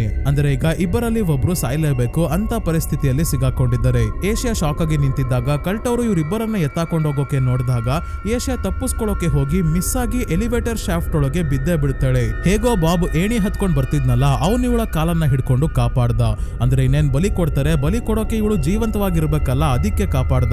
ಏಷ್ಯಾನ ವಾಪಸ್ ಮೇಲೆತ್ಕೊಂಡ್ ಬಂದಾಗ ಇವಳು ಹಾರಾಡೋದು ಸ್ವಲ್ಪ ಕಡಿಮೆ ಆಗ್ಲಿ ಅಂತ ಲಿಲಿ ಮಶೀಟಿಯಿಂದ ಇವಳ ಹೊಟ್ಟೆಗೆ ಸ್ವಲ್ಪ ಚುಚ್ಚುತ್ತಾಳೆ. ನಂತರ ಈ 9ನೇ ಫ್ಲೋರ್ ನ ಡೋರ್ ಓಪನ್ ಮಾಡೋದಕ್ಕೆ ಪಾಸ್ವರ್ಡ್ 666 ಡೆವಿಲ್ ನ ನಂಬರ್. ಇವ್ರು ಬಂದಿರೋ ಈ ಜಾಗ ಪೂರ್ತಿ ಫ್ರೀಸ್ ಆಗ್ತಿದೆ, ಯಾವ್ದೋ ದೊಡ್ಡ ಫ್ರೀಸರ್ ಒಳಗೆ ಬಂದಂಗಿದೆ. ಇಲ್ಲೇ ಇವರು ಪೂಜೆ ಮಾಡ್ತಾ ಇರೋದು. ಮೇಲೆ ಉಲ್ಟಾ ಕ್ರಾಸ್ ಗಳನ್ನ ಕೂಡ ನೇತು ಹಾಕಿದ್ದಾರೆ. ಕಾಂಜುರಿಂಗ್ ಮೂವೀಸ್ ಅಲ್ಲೆಲ್ಲ ನಾವು ಉಲ್ಟಾ ಕ್ರಾಸ್ ನ ನೋಡಿದೀವಿ. ಇಲ್ಲೇ ಹಂದಿಯ ತಲೆಯನ್ನ ನೋಡಿದ ಏಷ್ಯಾ, ಇದನ್ನು ಹಂದಿನ ಕಡ್ಡಿಗೆ ಸಿಕ್ಸಿದಿರಲ್ಲ ಅಂತ ಕೇಳ್ತಾಳೆ. ಲಿಲಿ, ನಮ್ ದೇವ್ರಿಗೆನೆ ಅವಮಾನ ಮಾಡ್ತೀಯ ಅಂತ ಏಷ್ಯಾಳ ರಕ್ತ ತಗೊಂಡ್ ಹೋಗಿ ಹಂದಿಯ ಮೂಗಿನ ಹತ್ರ ಇಟ್ಟಾಗ ಸೇಟನ್ ಬರ್ತಾನೆ. ಅವನ ನೆರಳು ಮಾತ್ರ ಇಲ್ಲಿ ಕಾಣ್ತಾ ಇದೆ. ಬಂದು ಹಂದಿಯ ತಲೆಗೆ ಸೇರ್ಕೊಂಡಾಗ ಈ ತಲೆ ಜೀವಂತವಾಗುತ್ತೆ, ಮಾತಾಡ್ತಾ ಇದೆ. ಈ ಕಲ್ಟ್ ಅವರ ಹೆಸರು ಒಂದು ಲಿಸ್ಟ್ ಅಲ್ಲಿ ಇದೆ ಅಂತ ಹೇಳ್ತಿದ್ರಲ್ಲ, ಆ ಲಿಸ್ಟ್ ಬೇರೆ ಎಲ್ಲೋ ಅಲ್ಲ ಸ್ನೇಹಿತರೆ, ಈ ಹಂದಿಯ ತಲೆ ಮೇಲೆ ಇರೋದು. ಲಿಸ್ಟ್ ಅಲ್ಲಿ ಮತ್ತೆ ಹೆಸರು ಸೇರಿಸಬೇಕು ಅಂದ್ರೆ ಪೆನ್ಸಿಲ್ ಬೇಕಲ್ಲ, ಅದನ್ನ ಕಿವಿಗೆನೆ ನೇತು ಹಾಕಿದ್ದಾರೆ. ಈಗ ರೇ ಮರಿಯಾ ಮತ್ತೆ ಏಷ್ಯಾಗೆ ಸಹಾಯ ಮಾಡಿ ಕಲ್ಟ್ ಅವರಿಗೆ ದ್ರೋಹ ಮಾಡಿರೋದ್ರಿಂದ ಲಿಲಿಗೆನೆ ಸೇಟನ್ ರೇನ ಸಾಯಿಸೋದಕ್ಕೆ ಹೇಳ್ತಾನೆ. ಮತ್ತೆ ತನ್ನ ತಲೆ ಮೇಲಿರೋ ಅಂದ್ರೆ ಹಂದಿ ತಲೆ ಮೇಲಿರೋ ರೇನ ಹೆಸರನ್ನ ಅಳಿಸ್ತಾನೆ. ಲಿಲಿ ತನ್ನ ಗಂಡನನ್ನ ಕಾಪಾಡ್ಕೊಳ್ಳೋದಕ್ಕೆ ಎಷ್ಟೇ ಕೇಳ್ಕೊಂಡ್ರು ಸೇಟನ್ ಕೇಳಲ್ಲ. ಅವನನ್ನ ಸಾಯಿಸು ಇಲ್ಲ ನೀನು ಸಾಯ್ತ್ಯಾ ಅಂತ ಹೇಳಿದ್ರಿಂದ ತನ್ನ ಸ್ವಂತ ಗಂಡನನ್ನ ಕೊಲ್ತಾಳೆ ಲಿಲಿ. ಮೂವಿಯ ಸ್ಟಾರ್ಟಿಂಗ್ ಸೀನ್ ನಲ್ಲೇ ಬಡವರು ಶ್ರೀಮಂತರಿಗೆ ಕೊಟ್ಟಾಗ ಡೆವಿಲ್ ನಗಾಡ್ತಾನೆ ಅಂತ ಒಂದು ಲೈನ್ ತೋರಿಸಿದ್ರು. ಈಗ ನಿಮಗೆ ಗೊತ್ತಾಗಿರ್ಬೋದು ಸ್ನೇಹಿತರೆ ಏನಕ್ಕೆ ಅಂತ. ಬಡವರು ತಮ್ಮ ಪ್ರಾಣವನ್ನ ಶ್ರೀಮಂತರಿಗೋಸ್ಕರ ಕೊಡ್ತಾ ಇದ್ದಾರೆ, ಅವರು ಅಮರತ್ವವನ್ನ ಪಡ್ಕೊಳ್ಳೋಕೆ. ಇದನ್ನ ನೋಡಿ ಸೇಟನ್ ನಗಾಡ್ತಾ ಇದ್ದಾನೆ. ಈಗ ನೆಕ್ಸ್ಟ್ ಮರಿಯಾ ನನ್ನ ದಯವಿಟ್ಟು ಕ್ಷಮಿಸಿ, ಈ ತರ ತಪ್ಪು ಮತ್ತೆ ಮಾಡಲ್ಲ, ನಾನು ನಿಮ್ಗೋಸ್ಕರ ಬಲಿ ಕೊಡ್ತೀನಿ ಅಂತ ಹೇಳಿ ಪೆನ್ಸಿಲ್ ಅಲ್ಲಿ ತಲೆ ಮೇಲೆ ತನ್ನ ಹೆಸರು ಬರೆಯಲ್ಲ, ಏಷ್ಯಾಳ ಹೆಸರನ್ನ ಬರೆದು ತನ್ನ ಕತ್ತನ್ನ ಸಿಳ್ಕೊಂಡು ಸಾವನ್ನಪ್ತಾಳೆ ಮರಿಯಾ. ಇದರಿಂದ ಈಗ ಏಷ್ಯಾ ಅಮರ ಆದ್ಲು. ಏಷ್ಯಾಗೆ ತುಂಬಾನೇ ದುಃಖ ಆಗ್ತಿದೆ. ಆದ್ರೆ ದುಃಖಕ್ಕಿಂತ ಜಾಸ್ತಿ ಕಲ್ಟ್ ಅವರ ಮೇಲೆ ಕೋಪ ಬರ್ತಿದೆ. ಹಾಗಾಗಿ ಇಲ್ಲೇ ಬಿದ್ದಿದ್ದ ಕಸಾಯಿ ಕತ್ತಿ ಎತ್ಕೊಂಡು ಮೊದ್ಲು ಮರಿಯಾ ಹಂದಿ ಮೇಲೆ ತನ್ನ ಹೆಸರು ಬರ್ದಿದ್ಲಲ್ಲ, ಆ ಹೆಸರನ್ನ ಯಾರು ಅಳಿಸಬಾರ್ದು ಅಂತ ಹೆಸರಿರೋ ಚರ್ಮವನ್ನೇ ಕಟ್ ಮಾಡ್ಕೊಂಡು ಜೇಬಲ್ಲಿ ಇಡ್ಕೊಂತಾಳೆ. ಇವಳ ದೇಹದಲ್ಲಿ ಎಲ್ಲೆಲ್ಲಿ ಗಾಯ ಆಗಿತ್ತೋ ಅದೆಲ್ಲ ಕ್ಷಣದಲ್ಲೇ ವಾಸಿ ಆಗೋಗುತ್ತೆ. ಇಲ್ಲಿವರೆಗೂ ಜಾನ್ ವಿಕ್ ತರ ಫೈಟ್ ಮಾಡ್ತಿದ್ದವಳು ಈಗ ಡೆಡ್ ಪೂಲ್ ತರ ಫೈಟ್ ಮಾಡೋಕೆ ಶುರು ಮಾಡ್ತಾಳೆ. ನಿಮಗೆ ಗೊತ್ತಿರಬಹುದು ಸ್ನೇಹಿತರೆ, ಇಲ್ಲಿ ಏಷ್ಯಾಳ ಕ್ಯಾರೆಕ್ಟರ್ ಮಾಡಿರೋರೆ ಡೆಡ್ ಪೂಲ್ 2 ಮೂವಿಯಲ್ಲಿ ಡಾಮಿನೋ ಕ್ಯಾರೆಕ್ಟರ್ ಮಾಡಿರೋದು. ಏಷ್ಯಾ ಇವರನ್ನ ಕೊಲ್ಲೋಕೆ ಆಗ್ಲಿಲ್ಲ ಅಂದ್ರೂ ಕಟ್ ಹಾಕಿ ಅಟ್ಯಾಕ್ ಮಾಡೋದನ್ನ ತಡಿಬಹುದಲ್ವಾ, ಅದಕ್ಕೆ ಒಬ್ಬನನ್ನ ಚೈನ್ ಹಾಕಿ ನೇಣ್ ಹಾಕ್ತಾಳೆ. ಅದೇ ಚೈನ್ ಇಂದ ಇನ್ನೊಬ್ಬನನ್ನ ಕಟ್ ಹಾಕ್ತಾಳೆ. ಕೆವಿನ್ ನ ರಾಡ್ ನ ಸಹಾಯದಿಂದ ಗೋಡೆಗೆ ಫಿಕ್ಸ್ ಮಾಡಿ ಪಾಪ ಶಾರನ್ ನ ತಲೆ ಈಗ ಬೆಳ್ಕೊಂಡಿತ್ತು ಮತ್ತೆ ಕಟ್ ಮಾಡ್ಬಿಡ್ತಾಳೆ. ಇನ್ನ ಉಳಿದಿರೋ ಬಾಬ್ ನ ಪೈಪ್ ಗೆ ಸಿಗಿಸ್ತಾಳೆ. ಇದರಿಂದ ಲಿಲಿ ಸೇಟನ್ ಗೆ ನನ್ನ ಪೊಸೆಸ್ ಮಾಡ್ಕೊಂಡು ಇವಳ ಕತೆ ಮುಗಿಸು ಅಂತ ಕೇಳ್ಕೊಂಡಾಗ ಹಂದಿಯ ತಲೆ ಬಂದು ಇವಳ ತಲೆಗೆ ಫಿಕ್ಸ್ ಆಗುತ್ತೆ. ಇದರಿಂದ ಸೇಟನ್ ಗೆ ಫೈಟ್ ಮಾಡೋಕೆ ಒಂದು ಬಾಡಿ ಸಿಕ್ತು. ಇಬ್ಬರ ನಡುವೆ ತುಂಬಾನೇ ಹೊತ್ತು ಫೈಟ್ ನಡೆಯುತ್ತೆ. ಆದ್ರೆ ಕೊನೆಗೆ ಏಷ್ಯಾ ಹಂದಿ ತಲೆಯನ್ನ ಲಿಲಿಯ ತಲೆಯಿಂದ ಕಿತ್ತು ಇದರಿಂದನೇ ಇವಳಿಗೆ ಹೊಡೆದಾಗ ಹಾರೋಗಿ ಕಡ್ಡಿ ಮೇಲೆ ಬೀಳ್ತಾಳೆ. ಹೊಟ್ಟೆಗೆ ಕಡ್ಡಿ ಚುಚ್ಕೊಂತು. ಎಲ್ಲರೂ ಈಗ ಸಾಯೋ ಸ್ಟೇಜ್ ಅಲ್ಲಿ ಇದ್ದಾರೆ. ಅದಕ್ಕೆ ಹಂದಿ ತಲೆಗೆನೆ ಏಷ್ಯಾ ಬೆಂಕಿ ಹಚ್ತಾಳೆ. ಇದರಿಂದ ಎಲ್ಲರ ಹೆಸರು ಅಳಿಸೋಗೋಕೆ ಶುರು ಆದಾಗ ಒಬ್ಬೊಬ್ರೆ ಅಮರ ಆಗಿದ್ದವರೆಲ್ಲ ನಾರ್ಮಲ್ ಮನುಷ್ಯರಾಗ್ತಾರೆ. ಶಾರನ್, ಕೆವಿನ್, ಲಿಲಿ ಮತ್ತೆ ಬಾಬ್ ಗೆಲ್ಲ ತುಂಬಾನೇ ಏಟಾಗಿತ್ತಲ್ಲ, ಹಾಗಾಗಿ ಇವರು ಇಲ್ಲೇ ಸಾವನ್ನಪ್ಪಿದ ನಂತರ ಮತ್ತೆ ಜೀವ ವಾಪಸ್ ಬರಲ್ಲ. ಹಂದಿ ತಲೆ ಇರೋ ಟೇಬಲ್ ನ ಎಲಿವೇಟರ್ ಶಾಫ್ಟ್ ಒಳಗೆ ತಳ್ಳಿ ಬಿಸಾಕ್ತಾಳೆ. ಇದು ಕೆಳಗೆ ಹೋಗಿ ಎಲಿವೇಟರ್ ಕ್ಲೀನ್ ಮಾಡ್ತಿದ್ದ ಏಷ್ಯಾ ಮೇಲೆ ಅಟ್ಯಾಕ್ ಮಾಡೋಕೆ ಬಂದಿದ್ದ ಅದೇ ಸೇವಕಿ ಮೇಲೆ ಬಿದ್ದಿದ್ರಿಂದ ತಲೆ ನಾಶ ಆಯ್ತು. ಜೊತೆಗೆ ಸೇವಕಿ ಕೂಡ ನಾಶ ಆದ್ಲು. ಜೊತೆಗೆ ಇಲ್ಲಿ ದೊಡ್ಡದಾಗಿ ಬೆಂಕಿ ಹತ್ಕೊಳ್ಳುತ್ತೆ. ಬಿಲ್ಡಿಂಗ್ ಅಲ್ಲಿ ಇದ್ದ ಬೇರೆ ಎಲ್ಲರೂ ನಾರ್ಮಲ್ ಮನುಷ್ಯರಾಗಿರೋದ್ರಿಂದ ಆಮೇಲೆ ಏಷ್ಯಾ ಏನಾದ್ರೂ ಮಾಡಿದ್ರೆ ಕಷ್ಟ ಅಂತ ಇವಳಿಗೆ ತನ್ನ ತಂಗಿಯ ಬಾಡಿಯನ್ನ ಎತ್ಕೊಂಡು ಹೋಗೋಕೆ ಜಾಗ ಬಿಡ್ತಾರೆ. ಏಷ್ಯಾ ಲಿಲಿ ಹತ್ರನೇ ಇದ್ದ ಆಕ್ಸೆಸ್ ಕಾರ್ಡ್ ನ ತಗೊಂಡ್ ಬಂದು ಮೇನ್ ಡೋರ್ ನ ಲಾಕ್ ತೆಕ್ಕೊಂಡು ಹೊರಗೆ ಬಂದಾಗ ಇವರಿಗೋಸ್ಕರ ಅಂತಾನೆ ಕಾಯ್ತಿದ್ದ ಪ್ರೈವೇಟ್ ಇನ್ವೆಸ್ಟಿಗೇಟರ್ ನ ಕಾರ್ ಒಳಗೆ ಮರಿಯಾಳ ಬಾಡಿ ಹಾಕಿ ಇವರಿಬ್ರು ಕೂಡ ಒಳಗೆ ಕುತ್ಕೊಂತಿದ್ದಂಗೆ ಮರಿಯಾಗೆ ಪ್ರಾಣ ವಾಪಸ್ ಬರುತ್ತೆ. ಯಾಕಂದ್ರೆ ಏಷ್ಯಾ ಹಂದಿಯ ತಲೆ ಮೇಲೆ ತನ್ನ ಹೆಸರು ಬರ್ದಿರೋ ಚರ್ಮ ಕಟ್ ಮಾಡಿ ಇಟ್ಕೊಂಡಿದ್ಲಲ್ಲ, ಅದರಲ್ಲಿ ಏಷ್ಯಾ ಹೆಸರನ್ನ ತಿದ್ದಿ ಮರಿಯಾ ಮಾಡಿದಳೆ. ಹಾಗಾಗಿ ಮರಿಯಾ ಮತ್ತೆ ಅಮರತ್ವ ಪಡ್ಕೊಂಡ್ಲು. ಏಷ್ಯಾ ಪ್ರೈವೇಟ್ ಇನ್ವೆಸ್ಟಿಗೇಟರ್ ಗೆ ತಮ್ಮಿಬ್ಬರನ್ನ ನ್ಯೂಯಾರ್ಕ್ ಇಂದ ದೂರ ಕರ್ಕೊಂಡು ಹೋಗೋದಕ್ಕೆ ಹೇಳ್ತಾಳೆ. ಇವರು ಹೊರಟಾಗ ವರ್ಜಿಲ್ ನ 9th ಫ್ಲೋರ್ ಕೂಡ ಬ್ಲಾಸ್ಟ್ ಆಯ್ತು. ಸೊ ಸ್ನೇಹಿತರೆ, ಈ ಮೂವಿ ಇಲ್ಲಿಗೆ ಮುಗಿಯುತ್ತೆ. ಆದ್ರೆ 9 ಸರ್ಕಲ್ಸ್ ಆಫ್ ಹೆಲ್ ಮತ್ತೆ ರೋಸ್ಮೆರೀಸ್ ಬೇಬಿ ಮೂವಿಯಿಂದ ಇನ್ಸ್ಪೈರ್ ಆಗಿ ಈ ಮೂವಿ ಮಾಡಿದ್ದಾರೆ ಅಂತ ಹೇಳಿದ್ದೆ. 9 circles of L ಡಾಂಟೆಸ್ Inferno book ಅಲ್ಲಿ ಬರುತ್ತೆ ಸ್ನೇಹಿತರೆ. ಡಾಂಟೆ ಅವರು ನರಕ ದರ್ಶನಕ್ಕೆ ಹೋದಾಗ ವರ್ಜಿಲ್ ಅನ್ನೋ ಪ್ರಾಚೀನ ಕವಿ ಒಬ್ರು ಇವರಿಗೆ ಗೈಡ್ ಆಗಿರ್ತಾರೆ. ನರಕದ 9 ಲೇಯರ್ಸ್ ಅಲ್ಲಿ ಯಾವ್ಯಾವ ಪಾಪ ಮಾಡಿದವ್ರಿಗೆ ಯಾವ್ಯಾವ ರೀತಿ ಶಿಕ್ಷೆ ಯಾವ್ಯಾವ ರೀತಿ ಆಗುತ್ತೆ ಅಂತ ತೋರಿಸ್ತಾ ಹೋಗ್ತಾರೆ. ಅದೇ ದೃಶ್ಯಗಳನ್ನ ವರ್ಜಿಲ್ ಬಿಲ್ಡಿಂಗ್ ನ ಡೋರ್ ಹತ್ರ ಈ ಮೂವಿಯಲ್ಲಿ ಕೆತ್ತಿರೋದು. ವರ್ಜಿಲ್ ಕವಿಯ ಹೆಸರನ್ನೇ ಡೈರೆಕ್ಟರ್ ಬಿಲ್ಡಿಂಗ್ ಗೆ ಇಟ್ಟಿದ್ದಾರೆ. ಇನ್ನ ಬಿಲ್ಡಿಂಗ್ ಅಲ್ಲೂ 9 ಫ್ಲೋರ್ಸ್ ಇದೆ. ಒಂದೊಂದು ಫ್ಲೋರ್ ಅಲ್ಲಿ ಒಂದೊಂದು ಮಾಡಬಾರ್ದು ಕೆಲಸ ಮಾಡ್ತಾ ಇರ್ತಾರೆ. ಎಕ್ಸಾಂಪಲ್ ಗೆ 9 ಸರ್ಕಲ್ಸ್ ಆಫ್ ಹೆಲ್ ಅಲ್ಲಿ 2ನೇ ಲೇಯರ್ ನ ಹೆಸರೇ ಕಾಮ. ಈ ಮೂವಿಯಲ್ಲೂ 2ನೇ ಫ್ಲೋರ್ ಅಲ್ಲಿ ಗ್ರೂಪ್ ಮೀಟಿಂಗ್ ಆಗ್ತಾ ಇರೋದನ್ನ ಏಷ್ಯಾನೇ ನೋಡಿರ್ತಾಳೆ. ಇನ್ನ 9ನೇ ಲೇಯರ್ ಅಲ್ಲಿ ನರಕದ ಮಧ್ಯಭಾಗದಲ್ಲಿ ಸೇಟನ್ ಐಸ್ ಒಳಗೆ ಸಿಗಾಕೊಂಡಿರ್ತಾನೆ. ಸೊಂಟದ ಕೆಳಗಿನ ಭಾಗ ಐಸ್ ಒಳಗೆ ಇರುತ್ತೆ. ಇದೇ ರೀತಿ 9ನೇ ಫ್ಲೋರ್ ಕೂಡ ಒಂದು ದೊಡ್ಡ ಫ್ರೀಜರ್ ನ ರೀತಿ ಇರುತ್ತೆ. ಅಷ್ಟೇ ಯಾಕೆ ಡೋರ್ ನ ಮೇಲ್ಭಾಗದಲ್ಲೂ ಸೇಟನ್ ಐಸ್ ಒಳಗೆ ಇರೋ ದೃಶ್ಯವನ್ನ ಏಷ್ಯಾನೇ ನೋಡಿದ್ಲು. ಇನ್ನ ರೋಸ್ಮೆರೀಸ್ ಬೇಬಿಯಲ್ಲೂ ಸೇಮ್ ಕಲ್ಟ್ ಅವರು ಅಪಾರ್ಟ್ಮೆಂಟ್ ಅಲ್ಲಿ ಇದ್ದ ರೋಸ್ಮೆರಿ ಅನ್ನೋ ಹುಡುಗಿಯನ್ನ ಟಾರ್ಗೆಟ್ ಮಾಡಿ ಡೆವಿಲ್ ನ ಮಗುವಿಗೆ ಜನ್ಮ ನೀಡೋ ಹಾಗೆ ಮಾಡ್ತಾರೆ. ರೋಸ್ಮೆರಿಯ ಮನೆಗೆ ಹೇಗೆ ಕಲ್ಟ್ ಅವರು ಸೀಕ್ರೆಟ್ ಜಾಗಗಳಿಂದ ಬರ್ತಾ ಇರ್ತಾರೋ ಇಲ್ಲಿ ಏಷ್ಯಾಳ ರೂಮ್ಗೂ ಅದೇ ರೀತಿ ಬರೋದು. ಬೇಕಿದ್ರೆ 2 ವಿಡಿಯೋಸ್ ನ ಲಿಂಕ್ ಡಿಸ್ಕ್ರಿಪ್ಷನ್ ಅಲ್ಲಿ ಕೊಟ್ಟಿರ್ತೀನಿ ಸ್ನೇಹಿತರೆ, ಇಂಟ್ರೆಸ್ಟ್ ಇದ್ರೆ ನೋಡಿ. ಈ ವಿಡಿಯೋ ನಿಮ್ಗೆ ಹೇಗೆ ಅನಿಸ್ತು ಅಂತ ಕಮೆಂಟ್ ಮಾಡಿ ತಿಳಿಸಿ ಸ್ನೇಹಿತರೆ. ವಿಡಿಯೋ ಇಷ್ಟ ಆಗಿದ್ರೆ ಲೈಕ್ ಮಾಡಿ, ಚಾನಲ್ಗೆ ಸಬ್ಸ್ಕ್ರೈಬ್ ಆಗೋದ್ರ ಜೊತೆಗೆ ಹೈಪ್ ಕೂಡ ಮಾಡಿ ಸ್ನೇಹಿತರೆ. ಇದೇ ರೀತಿಯ ವಿಡಿಯೋವಿನೊಂದಿಗೆ ಮತ್ತೆ ನಿಮ್ಮನ್ನ ಭೇಟಿ ಆಗ್ತೀನಿ. ಧನ್ಯವಾದಗಳು.